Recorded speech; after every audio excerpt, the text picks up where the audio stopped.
I'll start over. Okay. We're on volume 9, page 25. Rabbi Yanai said, in order to have a tefillin, you need to have a clean body. Abai explained because you can't pass gas in them. And Rava explained because you can't sleep in them. Rashi is going to explain Rava means that when you're sleeping, you can't control yourself and you end up passing gas. Now, they said he should be like Elisha, the Baal Kanafayim, the man of wings. Why was he called the man of wings? Once the Romans put a Gizran in Israel, Shalom Maniach Tefillin, Shekol HaManiach Tefillin Yinkeru et Mocho. They would then pierce his brain. They would put a spear through it. Elisha, he put on his tefillin and he went out. I have what to comment. It's very interesting. A lot of times you'll find is that they went against the gezerot. Like you could have just put tefillin at home. There's a reason why he went out. So we have to understand it. But he went out. Kastur Echad. So one of the generals saw him. He ran away from him. And the soldier ran after him. And when he came close to him, he took it off his head and he put it in his hand. So Amar Allah, so the soldier said to him, what do you have in your hand? So Amar Allah, he said to him, Kanfayona, I have the wings of a dove. So Pashat Kanfayona. So he opened up his hand, and there it was, the wings of a dove. So the dove was in his hand. Therefore, he was called Elisha Baal Kanafayim. Now, from where in the story do you see that he had a guf naki? Because it said Tefillin tzrichen guf naki ke Elisha. You don't really see it in the story. But the way Tosafot explains it is that the fact that this miracle happened to him shows that he was so careful and meticulous in the dinim of Tefillin that the miracle happened because he was always so very careful in Tefillin. Okay, so Rashi here says, what does it mean not to pass gas? He's able to withhold himself. He's able to hold not having to pass gas. Why? Well, she didn't sleep in them. He explains, or he's going to pass gas, or he's going to see a seminal emission, and then it's not going to be respectful to the tefillin. Kanfayona, and he explains again the tefillin are the mitzvot. They protect Israel, just like a dove, which is compared to Israel, has its wings that protects him. Okay, so far so good. We have basically you need to have a guf naki. The Rambam adds on Kedushat Tefillin, Kedushatan Gedolahi. The Kedusha of Tefillin, the sanctity of Tefillin, is very holy. Shekol's man, she had Tefillin b'roisha shel Adam, a whole time the Tefillin's on his head, and then it's on his arm. Hu anav v'yer shemayim. He's humble and he has yer shemayim. Ve'enu nimshach b'schoik u'b'sicha b'teila. Ve'enu mehaher machshavot ra'ot. Ela mevaneh libo b'divrei ha'emet v'hatzedek. Rather, he doesn't pay himself any attention to all these nonsense. He pays attention only to what's emet v'tzedek, the Torah and tefillah. So putting on tefillin has this thing. It puts on a person so much holiness that he's concentrating on the right things. Okay, so what does it mean now? Kedushat tefillin. So we still have to have a guf naki. That's one concept. You have to have a clean body. There's going to be another thing about tefillin, something that's even more important. Which I'll be honest with you, I knew about this, but you don't pay much attention. At least most people, I think, don't pay much attention. Maybe you guys do, but I was a little bit guilty of this. So let's see how it says over here. Amar Rav bar Rav Huna Chayiv Adam is from Sefta Shabbos. Top of page 27. This is the top right there. Amar Rav bar Rav Huna Chayiv Adam Mishamish b'Tefillin Kol Sha'a v'Sha'a. You have to be touching it. How do you pronounce that? Lemashmesh. You have to touch your tefillin again and again. The whole time that you're davening, keep touching it. Kal v'chamer mitzitz. You learn it from the tzitz of the Kohen Gadol. Mat tzitz she'ein bo el askara achat. You only had one name of Hashem. Kadosh LaHashem instead, right? Amra Torah v'hayal mitzchot tamid. It has to be on his forehead constantly. He has to keep remembering that it's there. Shlo yasiach da'ato mimenu. You cannot forget about it. Tefillin sheyesh ben askarot harbeh. You have actually 21 askarot of Hashem in the tefillin. Hakama v'kama. How much more so? You have to keep remembering and not mesiach dat and not forgetting that you have tefillin on you. So that's why Rav Huna said you have to keep touching it. Shulchan Aruch brings it as a halacha. Hayav adam touches tefillin b'chol sha'ah, shelo yasiach da'ato mehem. He cannot forget about them, and he has to touch them and his hand first. V'shamshesh b'shel yad techila, u'kshiyomer u'kshatem leot al yadecha, yemshamesh b'shel yad, u'kshiyomer v'yil totafot b'yanecha b'shel rosh. He'll then touch the shel rosh. So Shulchan Aruch brings it down lahalacha. A person has to touch his tefillin the whole time, so he's not mesiach dat. Before we move on, I want to just take out the Yalkut Yosef in the English edition. He talks about this issue over here of to be hesach dat from tefillin, and he brings as follows: everyone chayav adam touches tefillin the whole time. And b'chol sha'ah, what does it mean the whole time? That's a good question. What does it mean the whole time? Shulchan Aruch says you touch it the whole time. So it says yesh shechatvu hakavana b'chol sha'ah sheniskar mehem sha'az chayav l'mishamesh behem kidei shelo yasiach dato. Every time that he remembers he has them on them, he has to touch them. Yesh shechatvu she'ein shi'ur zman. There's no shi'ur zman to touch your tefillin. V'tzarech l'mishamish behen be'ofen. How do you pronounce it again? L'mishamish. Am I pronouncing it wrong?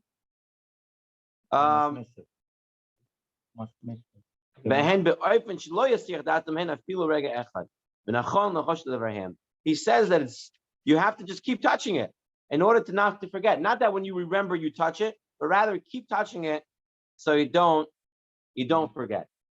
Now he adds on over here something which we're going to see later on, based on Rabbeinu Yonah Rambam. Ushat tefilat amidah. When you're praying amidah. So I'll be touching my tefillin when I'm praying Shemona Esrei? No, you don't touch your tefillin at that time. Shepatur azmin din hesach dat. At that point, you're patur from. You don't touch your tefillin. You don't. It says not to touch it during amidah.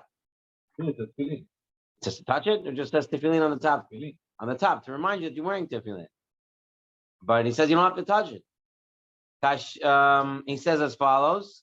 Now, whenever you touch the tefillin, you have to touch b'shel yad techila. You have to touch the hand first, then the rosh, then the head. And he says here there are two really opinions that are brought down why this is. The Levush offers two opinions. The Levush says one reason, which seems to be the main reason, ein ma'avirin ala mitzvot. You don't pass over the mitzvot. So when you touch with your hand, what's closer to your hand? The hand tefillin, and then you go to your head. The second reason would be you follow the order of the mitzvot that are listed in Torah. First it says, so hand first, then the head. That is the way he brings down the two reasons. Either because you don't want to pass over the mitzvah, or because the Torah lists it first. Now, the question would be, let's say I'm sitting on the table and my hand is like this, right? My hand is here. So what's close to my hand now? My shel rosh. If I'm going to go to my shel yad, I'm passing my rosh. So Rav David Yosef, in his Halacha Berurah, he says the main reason is not to pass over a mitzvah. Therefore, he says if your hand is up here like this, when you're sitting on the table, then you have to touch your head tefillin first, and then your hand tefillin. Your arm tefillin. So that would be the way to practice. During Shema, we say touch the arm tefillin and you kiss your hand. Touch the head tefillin and you kiss your hand. This way, a person remembers that he's wearing tefillin. Okay, so this is what it means to touch it. The two opinions: how often, whenever someone remembers he's wearing tefillin, or touch it in order not to forget you're wearing tefillin. And the way to bring down the Yalkut Yosef, that was the main way to do. Keep touching it so you don't forget you're wearing tefillin. So this is where I feel that I'm lacking, because I don't feel that I'm touching my tefillin at least that often at all. I mean, the parts where the tefillah, it says in Ashrei to touch, and in Bracha of Yotzer, or it says to touch, in Shema touch, okay.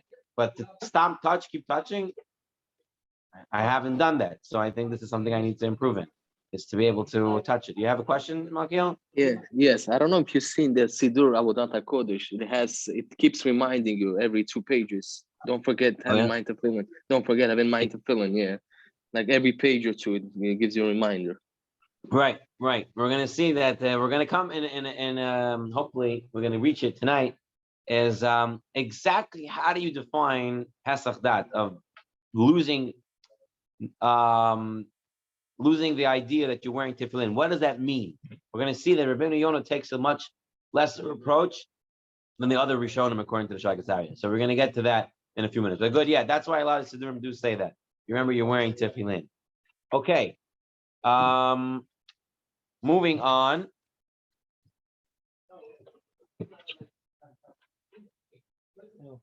Okay, moving on. We're on page 28 in volume 9. Okay, now, so we have 2 concepts now about tefillin. We have guf naki, you have to have a clean body. And at the same time, you cannot forget that you're wearing tefillin. So based on this, the Shulchan Aruch is going to tell us at what age a child is supposed to have tefillin. It could be a little surprising the way Shulchan Aruch brings it down and the way the Yalkut Yosef brings it down.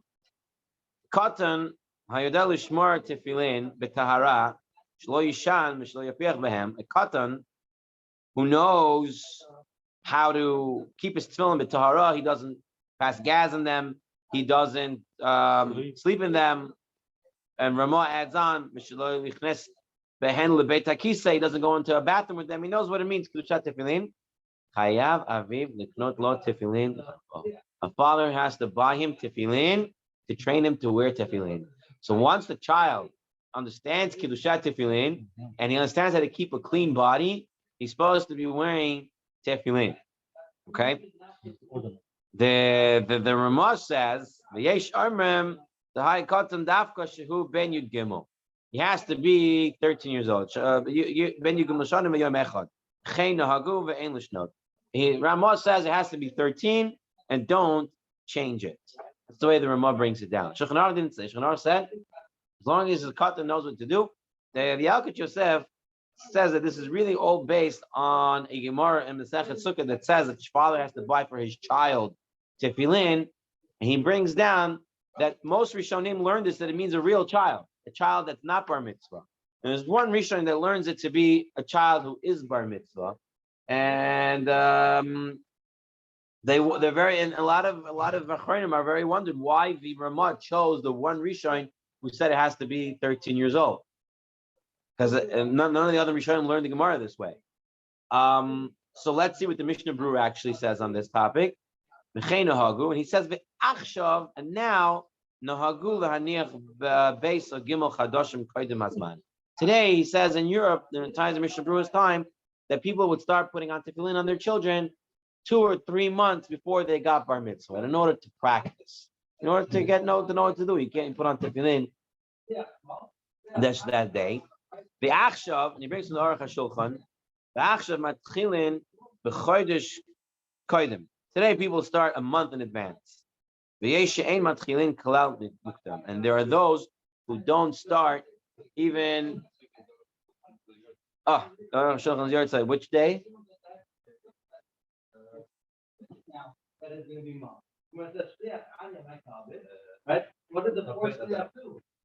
Which day of the week? Yom Revi'i. Yom Revi'i is the right side of the Aruch HaShulchan. So the Aruch HaShulchan teaches us that today people do it a month before, or nothing at all. Now I want to bring down from the Yalkut Yosef. This is what the Yalkut Yosef says over here. Once the katan becomes in the age of teaching him, even though he's not 13, he knows how to keep tar, he knows how to keep a clean body. He's not going to pass gas with tefillin. Mitzvah al aviv l'choncho b'mitzvahs tefillin shana or shanatayim lifnei she'eh bar mitzvah.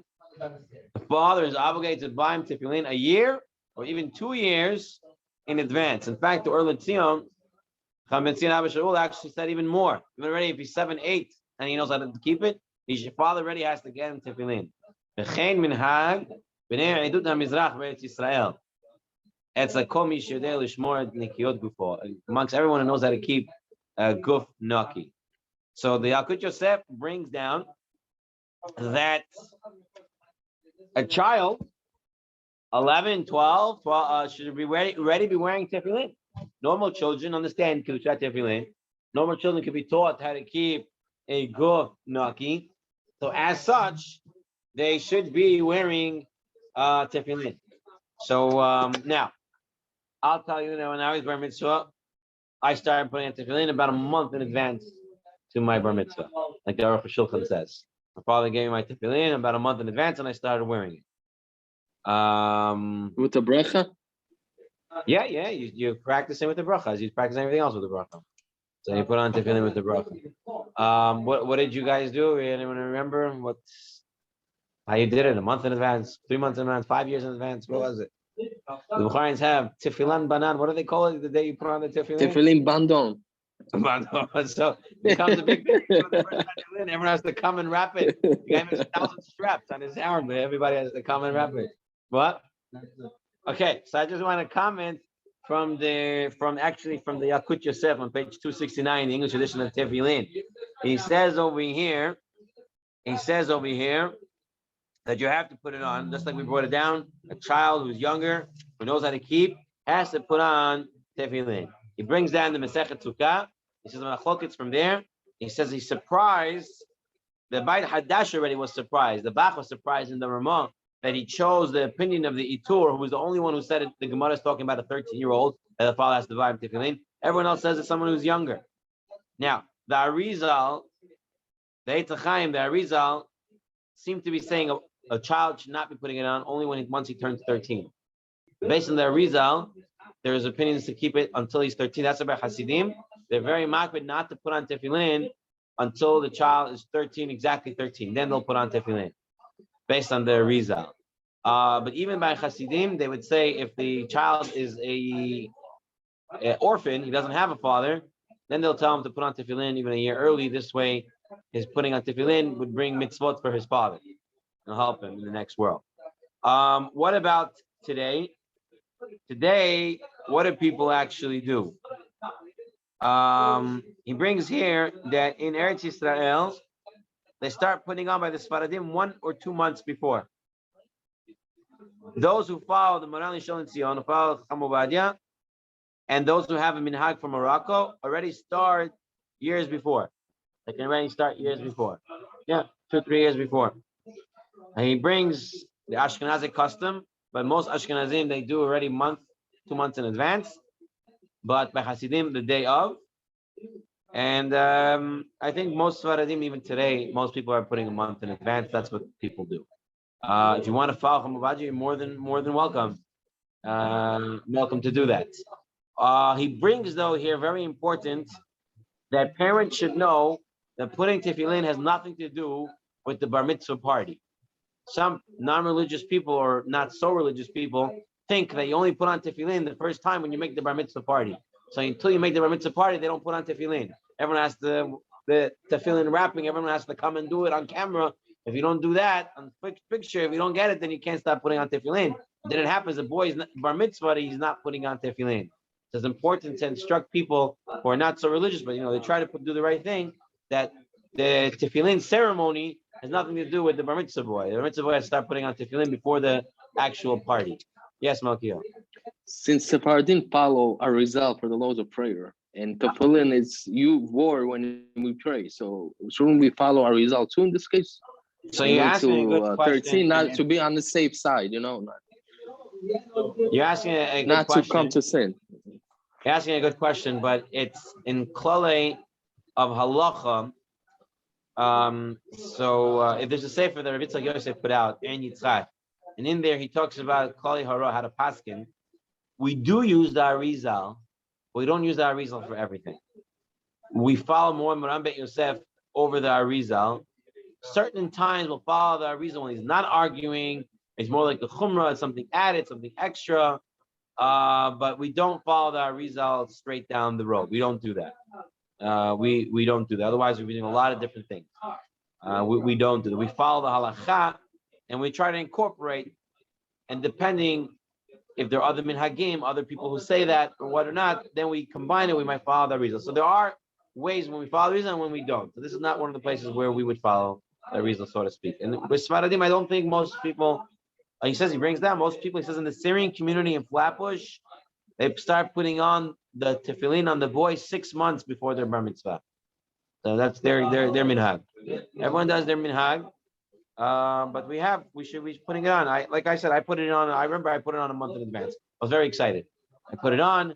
I already started wearing my hat. I already had my tefillin. I was a very excited bar mitzvah boy. Also because I wouldn't even put my tefillin on my bar mitzvah day because I was born on Chol Hamoed. So my bar mitzvah was Chol Hamoed. So I did not wear my tefillin on my bar mitzvah day. So because I can't put on tefillin on Chol Hamoed. So I started in advance. So I got it out. Okay, very good. That is on a child putting on tefillin, and the whole din is based on having a clean body. So based on this, Shulchan Aruch says if you have a clean body, the child should be putting on tefillin. Interesting. The next part of the Tzurba, he brings down someone who has a stomach ache is patur from putting on tefillin. Okay. I want to read now inside the Yalkut Yosef what exactly this means, because now everyone's going to think I have a stomach ache. I'm good to go. Okay, so let's actually take a look. He says as follows over here. Someone who suffers from a condition forcing him to move his bowels. He feels like he has to use the bathroom. Once he has to feel he has to use the bathroom, that's already considered not a clean body. If you feel your body is telling you need to go, it's not a gufnaki anymore. It's not, even though you don't have to go right this moment. But once you feel your body moving to go to use the bathroom, you're not a gufnaki anymore. It's holding 72 minutes if you already started it and everything. So you can put on tefillin. If you can't put on tefillin, if you have a body, you feel you have to use the bathroom. If you're feeling the urge, if feeling the urge means you can't hold it for 72 minutes. Holding 72 minutes means you don't feel the urge, means you can hold it. That's different. I believe so. Feeling the urge means you feel you're going to have to go. You're right not in this minute, but I'm feeling the next 5 minutes. I can walk down the street and go around the corner, but I'll have to use the bathroom when I get back. That's already feeling the urge. And now you're not allowed to put on tefillin.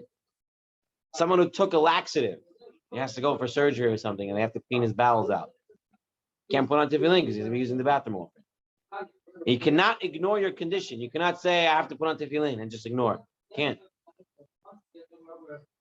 But he says, if he's certain that he'll be able to put on his tefillin, say Shema, say Shemona Esrei, without having to run to the bathroom, without having to feel he has to run to the bathroom, then he should put on his tefillin. Otherwise, if he doesn't know for sure he'll be able to keep that clean body, then he can't. So, I don't know, a couple of weeks ago, I had this major stomach problem, and I didn't end up putting on tefillin until like right before mincha, because the whole morning I wasn't able I was running back and forth, and I didn't feel like I had a clean body. So the whole time I had to keep and finally at the end, like I said, okay, I feel like I can keep 15 minutes. I just measure everything in, and I was able to do what I had to do. But otherwise, you can't put on tefillin because you don't have a gufnaki. You have to have a clean body. It's a requirement to put on tefillin.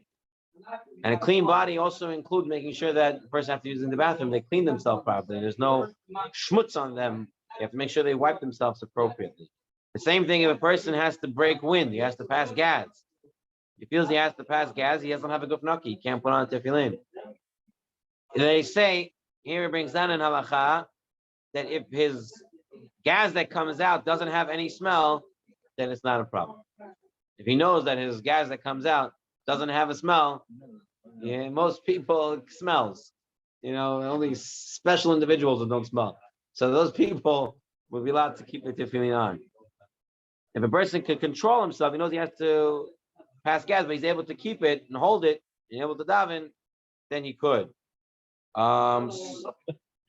So much so, the person is in any pain, and he can't concentrate on his tefillin, he really doesn't have to put on tefillin that day. Because in order to put on tefillin, you have to clean body, and you have to remember that it's on you. If you're in so much pain that you're going to be thinking about your pain rather than tefillin, then you're patur from wearing tefillin. Same thing, if a person is freezing cold and he's shivering, he's not allowed to put on tefillin because he's not going to think about his tefillin. He's worried about being cold. Those are the two factors. You have to have a guf naki and you have to think about your tefillin. Right? Person's in the hospital, has a surgery, okay?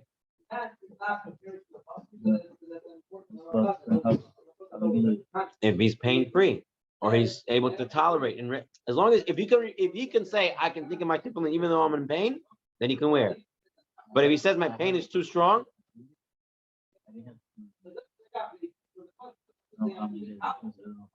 and were you in pain all that time?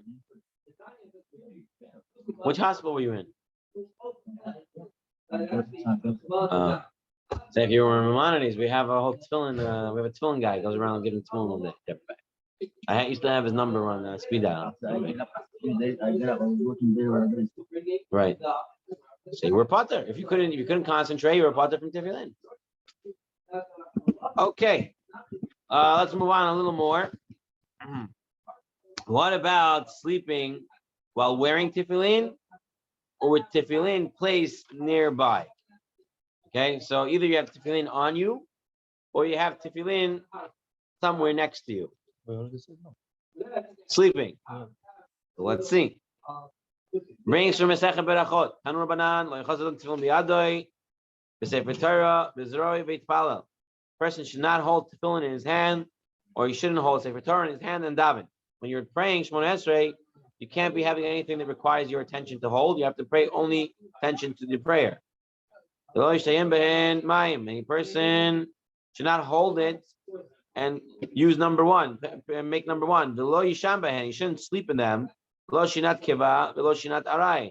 a temporary sleep, a short sleep, and not a permanent sleep, and not a short sleep, not a long sleep, and not a short sleep. That's what the Gemara Berachot says.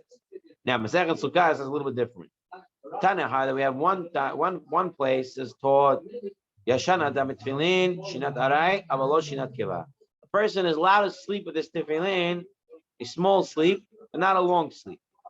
That's one statement we had. The Tana Idach, we had another statement, ben kiva ben arai. He's both a long sleep and a short sleep is permitted. The Tana Idach, lo kiva lo irai. And one opinion said, not short, not long. So one said short and long, yes, you can sleep. One said no, you can't sleep either. And one said short, yes, and long, no. So Gemara says, lo ikashia, lo biyodea. This is where he has it in his hand. When he has it in his hands, when it's in his hands, he's not allowed to sleep because he might fall. So he's not allowed to sleep short or long. This is where he has it on his head. He's allowed to sleep a short, but not a long one. If you took it off and put it on the side and you put a handkerchief over it, means he covered it, he could sleep long or short. And how much is a small sleep? Long it takes to walk 100 cubits, which is machlokes between 54 to 72 seconds. That's a short sleep, 54 to 72 seconds. So a person, according to this, there's three different ideas of when you're allowed to sleep or not allowed to sleep. If you're wearing tefillin on your head, you're allowed to do a short sleep for 54 seconds to 72 seconds, depending on the way you learn. If you're holding tefillin, you cannot sleep short or long because it can fall from you. You don't want that to happen. And if your tefillin's on the side and you covered it, you can sleep long or short in front of it. That's what the Gemara says. Now, this is now where the Rosh, and this is the Rabbeinu Yonah as well. Our question, we said the whole time you're wearing tefillin, you have to remember that you're wearing tefillin. So if a person falls asleep for 54 seconds, he doesn't remember he's wearing tefillin. So that's a hesach. That's stopping to remember. So here comes a new explanation what it means to forget you're wearing tefillin. Here he brings down. How could it be permissible to sleep small sleep? You're not allowed to forget that you're wearing them. And the time that you're sleeping, you are forgetting about them. The Rabbeinu Yonah is learning it in the Rambam. The Shagid Aryeh says that's not the way the Rambam learns, but the way Rabbeinu Yonah is learning in the Rambam, he's saying as follows: Matzanu tiritz l'davar zeh. The only time it's considered that you start remembering you're wearing tefillin is if you start to think about nonsense, playing around, joking around. At that point, it's called hesach dat. If you're not doing that, even though you're not thinking about your tefillin, but you're not playing around, it's not considered hesach dat. The person is standing in fear and he's busy with his own business. He's working in his business. He's doing his job. He's not thinking about his tefillin the whole time. It's not considered forgetting about your tefillin. When you're sleeping, those 54 seconds is not considered forgetting about tefillin. He's not thinking about other things either. He's not thinking about jokes. He's not joking around when he's sleeping. He's not playing around at that time. So therefore, according to Rabbeinu Yonah, hesach dat means, not that you're forgetting you're wearing tefillin. Hesach dat means that I'm playing around, I'm joking around, I'm doing other things that is against wearing tefillin. So it seems, not according to Rabbeinu Yonah. Rabbeinu Yonah would say you're allowed to go on your, it depends, I don't know what your tefillin, your phone is considered schok and kalot rosh. If you're playing games, then it's asur for sure. If you're doing business, according to Rabbeinu Yonah, that would be mutar. If you're doing business, according to Rabbeinu Yonah, that would be mutar. That's what he said. When you're in your melachto, munato, you're in your profession, it would be mutar. So you're selling real estate and you're going to answer somebody. According to Rabbeinu Yonah, that wouldn't be considered hesach dat.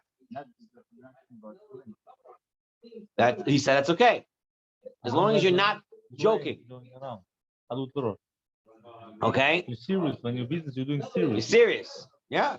They used to wear tefillin all day, so whenever they did everything, they were wearing tefillin.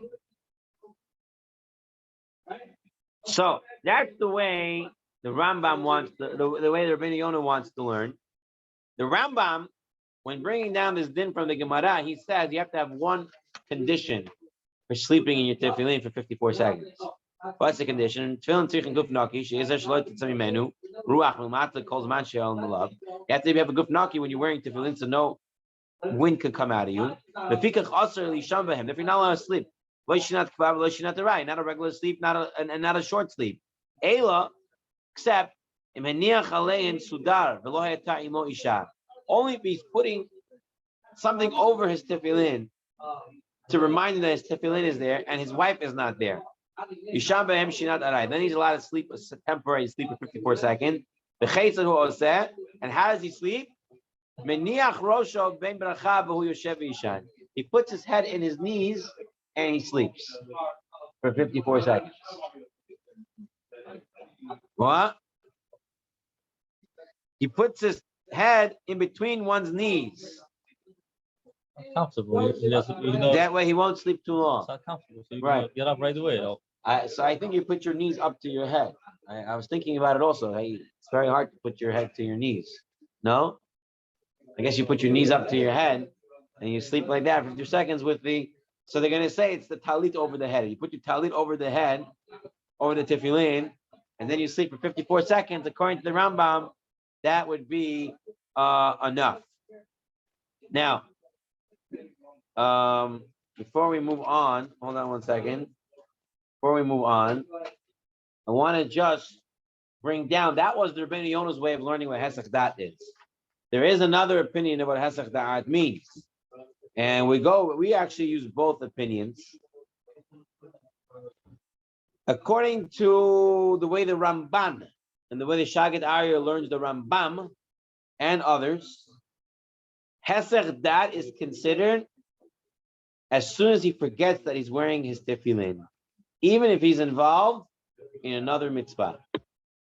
Even if you're doing another mitzvah, but you don't remember you're wearing tefillin, that's already considered hesach dat. It's a very different definition from Rabbeinu Yonah. Rabbeinu Yonah said you can wear tefillin and do something else. As long as you're still a serious person, you can do that.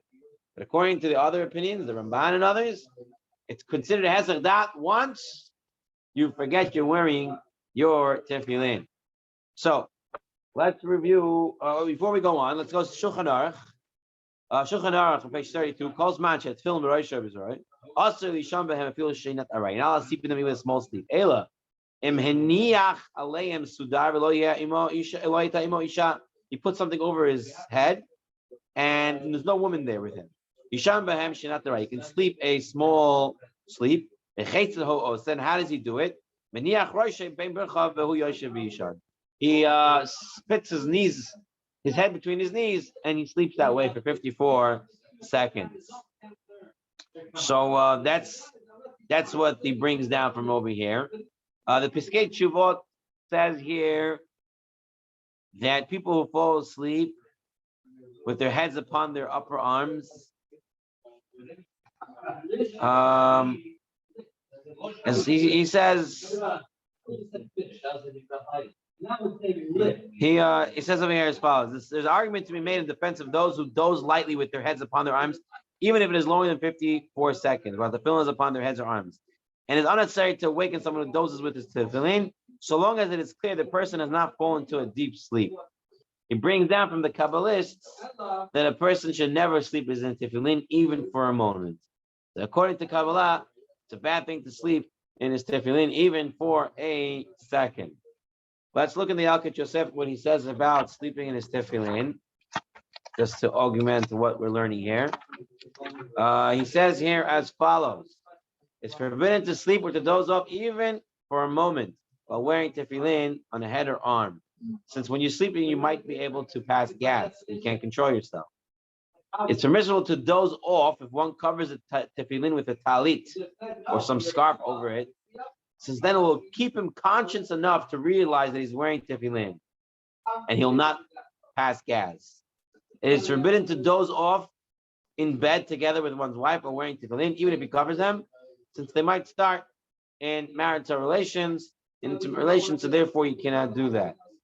Even though it's permissible to sleep while wearing tefillin if one covers them with a shawl, with a talit, it's a shawl if a person sleeps while sitting up with his head between his knees, like the Rambam.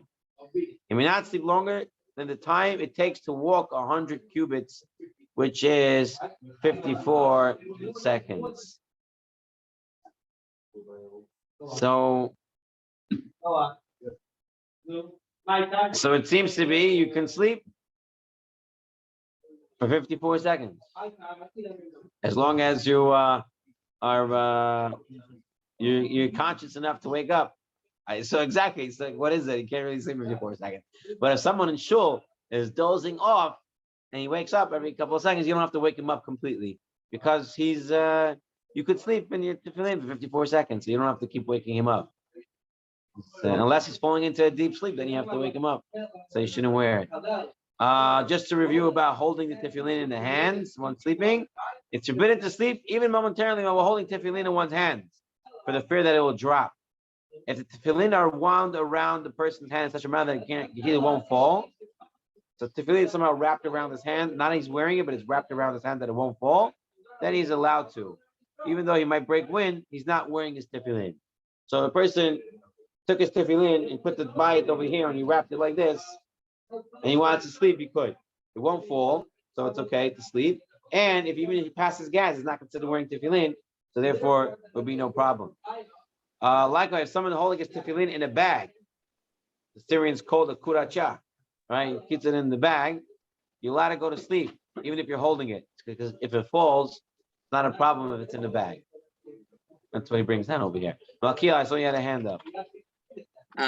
For Chepsek Da'at, so who do we go by? Rabbeinu Yonah or the Ramban and the other? Can we think about business or not? So it's actually a question that the Mishnah Berurah is going to deal with. The Mishnah Berurah is actually it's in a few pages from now. I don't know if we'll get to it tonight. I'm planning to wrap it up already. Oh, it's already 9:15. Really want to wrap it up right now because I need to go. I need to cut it a little bit early.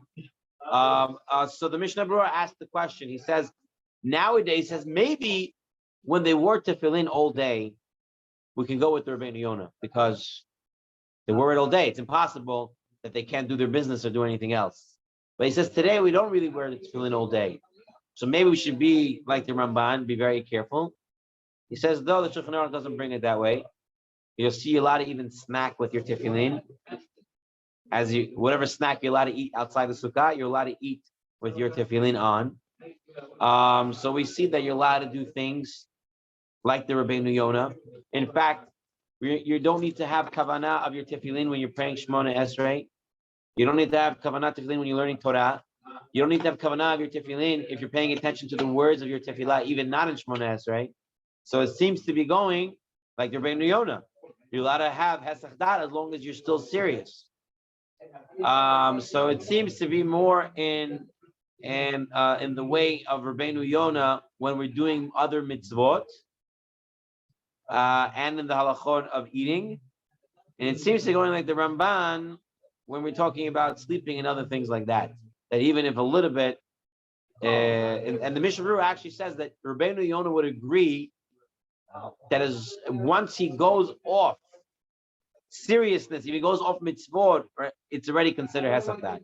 The only time the Rabbeinu Yonah gives us this leeway is when you're doing mitzvot. That's what the Mishnah Berurah wants to say also. That's only, he gives us leeway of not paying attention to your tefillin if you're involved in other mitzvot. Once you get involved in something else, it's already considered big problem, even though he might be serious. So that's the way Mishnah Berurah brings it down. Anyway, I need to run. I have to get to work. So I'm going to have to close it off over here. So we're holding in the middle, holding on page 34, 35. So you can keep these copies here or whatever you want to do. The question with volume 11 is as follows. I don't know if you noticed, Malkiel, they didn't put volume 11 on their website. They put it on Amazon. Let me actually stop the recording for a second.